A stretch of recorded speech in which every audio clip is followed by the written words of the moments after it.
Ya baik. Assalamualaikum warahmatullahi wabarakatuh. Waalaikumsalam warahmatullahi wabarakatuh. Selamat siang semuanya, apa kabar? Baik, Pak. Nah, ini pertemuan pertama kita. Maka baiknya kita memperkenalkan diri terlebih dahulu karena alat pertama mengatakan tak kenal maka kita kenal terlebih dahulu. Oke, perkenalkan nama saya Salaman Hatta, biasa dipanggil Hatta. Untuk tempat tinggal itu di Bukit Tinggi. Karena ini merupakan pertemuan pertama dan saya pun masih belum tahu Anda sekalian siapa aja orangnya, itu silakan asumsinya dibikin terlebih dahulu.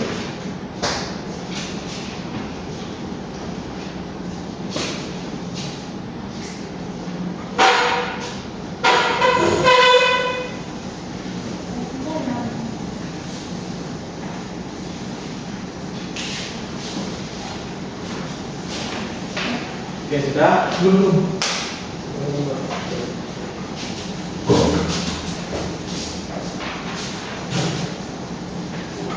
Oke. Ini saya panggil satu karena saya tahu juga siapa aja orangnya. Pertama itu Muhammad Fauzi. Iya, Pak. Oke. Muhammad Fahri. Iya, Pak. Muhammad Fahad. Iya, Pak. Mimi. Abdul Isra. Oke, terima kasih. Langsung saja kita masuk materi pertemuan kita kali ini, yaitu instalasi motor listrik tentang pengontrolan dua motor secara berurutan. Nah, pengontrolan dua motor secara berurutan itu merujuk pada teknik atau sistem di mana dua motor atau unit jatuh untuk beroperasi secara berurutan. Yang artinya itu satu motor diaktifkan terlebih dahulu dan kemudian motor lain diaktifkan setelah motor pertama selesai atau dalam keadaan tertentu. Hal ini sering digunakan dalam berbagai aplikasi industri dan otomasi seperti mesin conveyor, di mana setiap motor perlu dijalankan dalam urutan tertentu untuk memindahkan barang dari satu tahap produksi ke tahap berikut secara efisien. Oke, dalam pengontrolan motor secara berurutan itu sendiri ada dua kontrol yang mesti kita ketahui, yang mana mekanisme yang berkaitan itu kontrol sistem dan kontrol sekuensial yang mengacu pada pengaturan di mana ada motor atau lebih diatur untuk beroperasi secara bergantian sesuai dengan urutan yang ditentukan. Hal ini seringkali terjadi dalam aplikasi di mana perlu ada koordinasi antara beberapa aksi atau proses yang harus dilakukan dalam urutan tertentu. Untuk lebih jelasnya, berikut saya paparkan itu sistem kontrol terlebih dahulu sebelum sistem kontrol sekuensial. Oke, dapat dilihat pada slide depan. Nah, sistem kontrol itu pentingnya pengendalian dalam industri modern. Industri modern sehingga tergantung pada pengendalian atau sistem kontrol berjalan dengan lancar dan efisien. Sistem kontrol ini memungkinkan mesin dan peralatan untuk beroperasi secara terkoordinasi dan sesuai dengan kebutuhan produksi yang telah ditentukan. Selanjutnya, sistem kontrol itu sendiri mempunyai fungsi utama.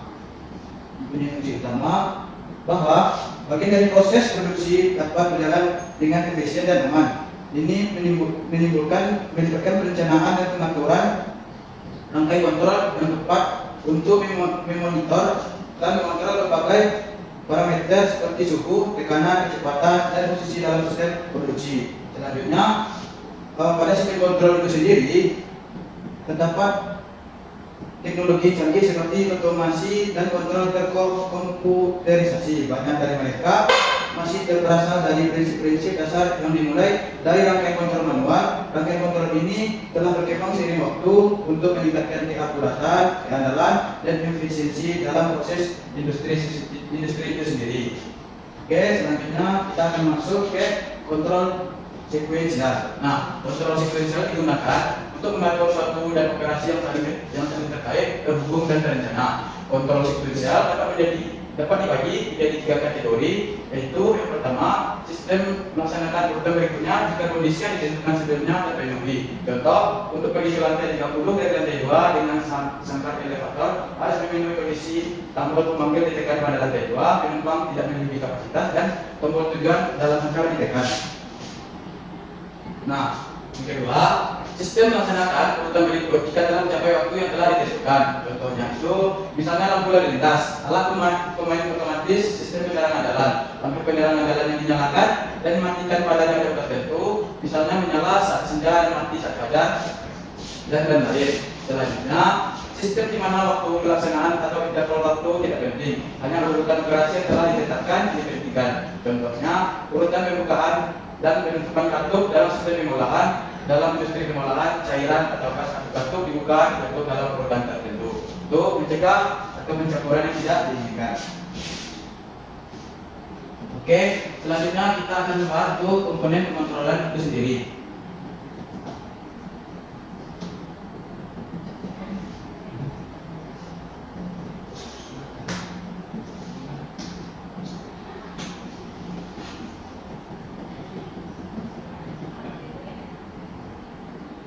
Nah, dalam komponen pengontrolan itu ada beberapa yang dikategori, yaitu pengontrolan dua motor secara berurutan itu sangatlah penting karena mereka membentuk dasar dari sistem kontrol yang efektif.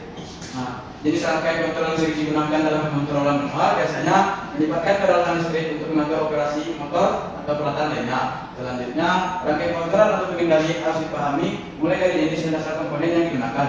Tujuannya agar kita tidak salah dalam menerapkan atau menjalankan fungsi dari rangkaian motor dua motor secara urutan itu sendiri.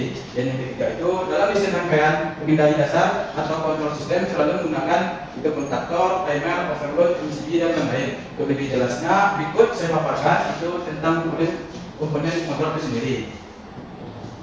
Nah, yang pertama itu kontaktor. Kontaktor juga disebut sangkaian elektromagnetik. Kontaktor digunakan untuk mengerjakan atau mengoperasikan dengan seperangkat alat kontrol beban seperti penerangan, pemanas, pengontrol motor-motor listrik, serta pengaman motor-motor listrik. Nah, simbol kontaktor itu sendiri dapat dilihat itu memiliki kontak utama dan kontak batu, yaitu normally open. Dapat dilihat itu kontak pada kondisinya itu terbuka dan normally close. Kontak pada kondisinya itu tersambung atau tertutup, dan itu kontak mendelay pada kondisi normally open. Nah, selanjutnya itu thermal overload.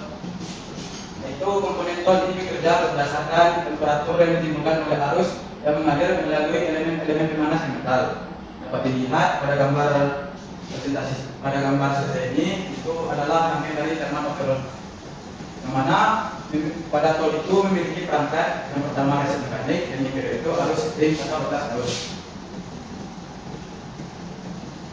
Yang ketiga itu time delay atau timer. Fungsi dari time delay ini untuk memindahkan kerja dari rangkaian kontrol dalam waktu tertentu yang berbeda secara otomatis. Misalnya untuk rangkaian kontrol hukum start start secara otomatis, hubungan kontrol secara urutan dan lain-lain. Nah, tetapi pada penggunaan timer itu sendiri dalam rangkaian kontrol ada juga berbeda penggunaan, sehingga pada beberapa jenis timer dapat dihubungkan secara langsung dengan kontaktor itu on delay dan off delay. Itu gambar dari on delay off delay itu dapat dilihat pada slide presentasi saya. Nah, tempat komponen kontrol itu sendiri itu push button atau tombol tekan merupakan satu bentuk saklar yang sering digunakan dalam satu rangkaian kontrol dan mempunyai fungsi sama dengan saklar lainnya pada umumnya, tetapi memiliki perbedaan dalam penguncian. Untuk gambar dari saklar itu sendiri dapat dilihat untuk sebelah kanan. Nah, yang terakhir itu ini sirkuit breaker atau MCB merupakan salah satu pengaman pada satu rangkaian kontrol. Pada MCB memiliki fungsi sebagai pengaman beban atau daya dari daya yang dipakainya. Simbol MCB dapat dilihat dan serta gambar rangkaian MCB serta komponen MCB sendiri. Selanjutnya itu susunan serta prosedur motor starting protection. Itu ada beberapa menurut tadi. Itu pertama menurut aturan mirip kontaktor utama, komponen ini menyala dan mematikan aliran daya ke motor, dikendalikan oleh tombol tekan atau simbol kontrol lainnya. Itu yang kedua, thermal relay berfungsi sebagai pelindung memantau arus yang mengalir melalui rangkaian motor. Yang ketiga itu overload protection, yaitu memberikan perlindungan tambahan terhadap kondisi kelebihan beban. Yang keempat itu kontaktor saklar elektromekanis yang mengontrol aliran daya utama motor, dipicu oleh sinyal kontrol dari tombol tekan atau perangkat kontrol lainnya. Yang terakhir, motor control system meliputi semua komponen yang disebutkan di atas bekerja sama untuk mengatur operasi motor. Nah, yang kedua itu menurut standar Amerika ya, susunan serta prosedur motor statik itu dapat dilihat pada gambar slide itu. Yang A itu sebagai pengaman antaran cabang, yang B itu sebagai pemutus kendaraan cabang, yang C itu pengaman motor, yang D itu pengendali motor, dan E itu melengkapan pemiliknya. Oke, selanjutnya masuk kita ke inti dari apa itu pengontrolan motor secara berurutan itu, yaitu ada beberapa yang harus kita ketahui, yaitu bagaimana sistem pengaturan motor berurutan itu. Nah, sistem pengaturan berurutan itu yaitu adanya saling keterkaitan antara kontaktor. Berikutnya kedua pengaruhi dari kontaktor sebelumnya K1 bekerja sehingga kontaktor berikutnya K2 dapat dioperasikan. Nah, selanjutnya itu diagram pengontrolan dua motor tiga pas secara berurutan dapat dilihat. Ini adalah rangkaian kontrolnya sendiri, dan yang setelahnya itu adalah rangkaian dayanya. Mana saya menggunakan sebuah rotator untuk dua motor, kesekian itu bersama dengan rangkaian otomatis. Cuman kalau berurutan itu sendiri, yang mana motor pertamanya harus jalankan sehingga kontaktor K1 pada K2 itu terkunci, maka bisa menjalankan motor 2 juga. Untuk lebih jelasnya berikut saya dikasihkan pada aplikasi PKTS. Nah, dapat dilihat yang sebelah kiri jalan kontrol dan yang sebelah itu rangkaian beda. Berikut saya jalankan. Oke, dapat dilihat ketika pas rangkaian pertama untuk motor 1 saya tekan, maka harus mengalir yang terhubung K1 sehingga membuat dia terkunci, maka motor 1 pun berjalan. Dapat dilihat pada K1 kontaktor itu yang awalnya itu normal open terbuka, itu kan tersambung ketika K1 ini sudah mengalir arus, sehingga dapat dijalankan motor 2. Tekan pas motor 2. Nah, sehingga dapat dilihat itu motor 2-nya pun berjalan. Untuk mematikannya pun harus berurutan, tidak mau dari motor 1 itu sendiri. Nah, jadi kalau ingin mematikannya pun harus dari motor itu sendiri, sehingga keduanya pun berubah menjadi normally open. Nah, bagaimana jika kita tekan motor 2 itu dalam motor 2 itu sendiri, dapat dilihat pada motor saya itu tidak akan tersambungnya karena K1 pada K2 ini itu terbuka atau normally open.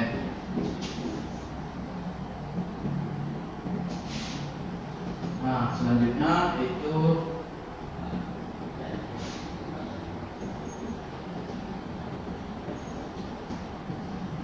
jadi selanjutnya itu fungsi kontrol berurutan itu sendiri dapat dilihat dapat mengatur proses produksi, juga itu sebagai kendali otomatis dalam dunia industri, dan yang ketiga pengendalian lingkungan.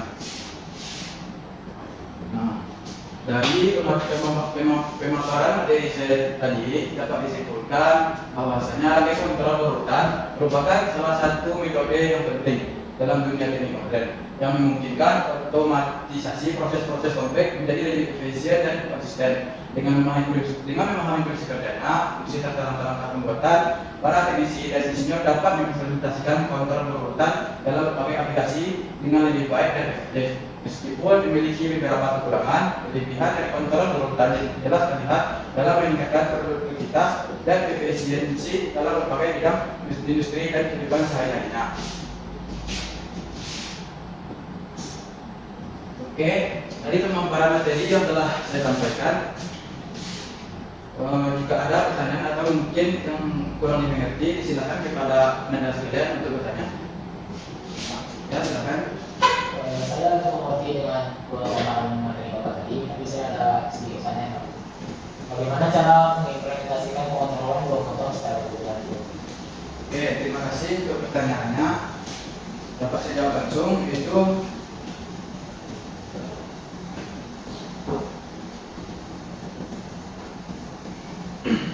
bagaimana cara mengimplementasikan pengontrolan dua motor secara berurutan. Nah, pengontrolan dua motor secara berurutan dapat diimplementasikan dengan menggunakan microcontroller atau perangkat keras lain. yang memungkinkan untuk mengatur waktu dan urutan aktivitas motor sesuai dengan kebutuhan aplikasi. Mungkin itu jawabannya. Ada lagi pertanyaan? Baik, mungkin tidak ada pertanyaan dari Anda sekalian.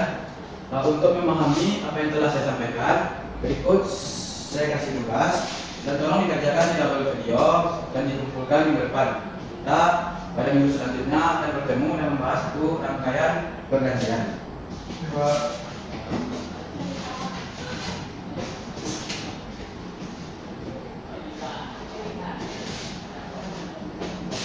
Tolong difotokopi dan dibagikan pada teman-teman. Oke, mungkin untuk materi pertemuan kita kali ini. Terima kasih saya ucapkan kepada Anda sekalian untuk waktu kehadiran serta telah memperhatikan. Semoga apa yang saya sampaikan dapat dimengerti dan bisa juga sampaikan kepada teman-teman yang lain tujuannya untuk menjadi pematerian kita di akhirat nanti. Terima kasih, mohon maaf jika ada salah kata atau kekurangan dalam penyampaian. Bapak tutup. Wassalamualaikum warahmatullahi wabarakatuh.